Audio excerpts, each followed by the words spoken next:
Bien, bonjour à toutes et à tous. Et d'abord, pardon de ne pouvoir en personne vous accueillir, mais l'emploi du temps de président de la plus grande région de France est un peu complexe.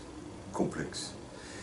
Je voudrais vous dire mon plaisir de savoir que vous tenez cette grande conférence, ce congrès, ici à Bordeaux, parce que l'ergonomie est plus généralement tout ce qui touche aux conditions de travail est un élément stratégique, me semble-t-il, dans notre société, aujourd'hui certes comme hier, mais d'une certaine manière plus aujourd'hui qu'hier pour plein de raisons. Pour plein de raisons. D'abord, ce que l'on entend peu malheureusement dans les grands débats politiques nationaux, c'est que la première source de développement d'une société, c'est l'humain. L'humain dans tous les domaines. Je prends un exemple. Nous avons lancé en Aquitaine, telle qu'elle était hier, dans une usine importante à côté de Pau, qui était du groupe Turboméca, qui conçoit et fabrique les moteurs d'hélicoptères, la reconstruction de l'usine. D'où le thème d'usine du futur. Comment je repense certes la robotisation, la numérisation, les flux de production, mais surtout la place des hommes et des femmes qui travaillent dans cette entreprise. Le résultat a été spectaculaire. Baisse de la pénibilité, bond de la productivité, donc de la compétitivité des entreprises.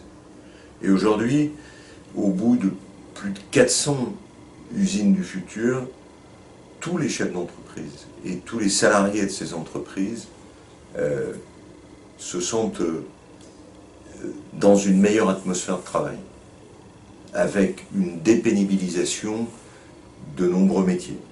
Ce qui fait que le débat sur la robotisation, sur le cobo, la cobotisation, est un débat qui, à mon sens, change peut-être un certain nombre de métiers, est essentiel bien sûr à un tissu industriel qui est fait de PME, qui est parfois harassé par les services achats des grands groupes, mais qui, pour garder sa productivité, sa compétitivité, la précision de ses pièces, le juste à temps, suppose qu'on repense les conditions de travail, la formation des compagnons, des hommes et des femmes, dans l'entreprise.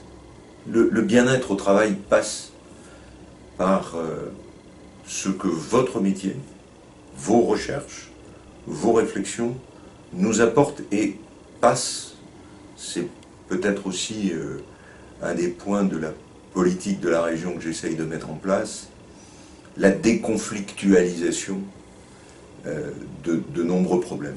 Il ne s'adresse pas qu'à l'usine, ça s'adresse aussi au lycée et au travail de plonge dans les lycées. J'ai demandé qu'on robotise, qu'on dépénibilise ce travail qui, au bout de 15 ans, provoque des troubles musculo-squelettiques auprès des personnes et qui ensuite provoque de l'absentéisme, des maladies, des difficultés.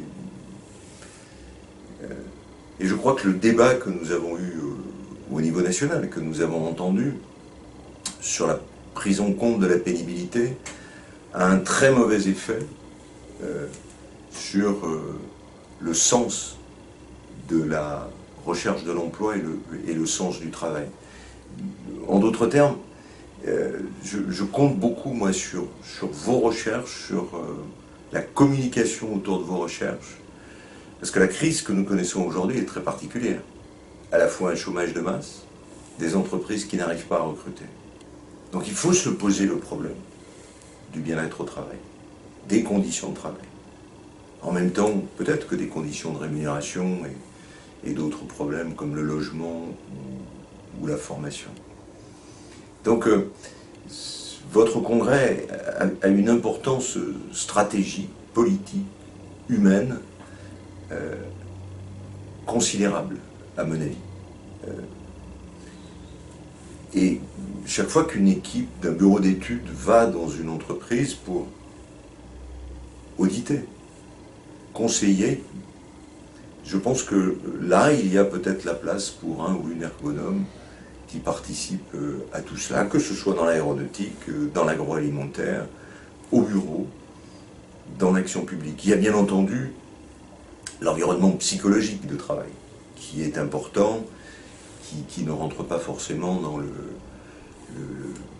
contour de vos compétences. Et puis les comparaisons internationales sont importantes aussi.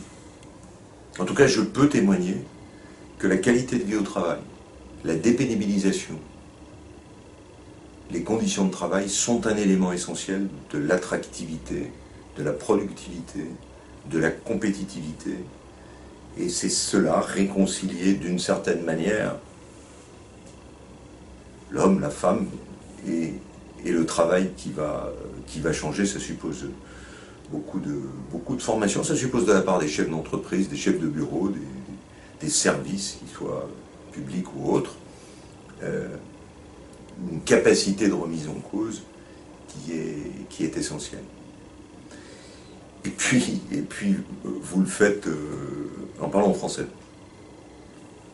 Je suis de ceux qui considèrent que la bataille de la francophonie est une bataille que nous devons mener.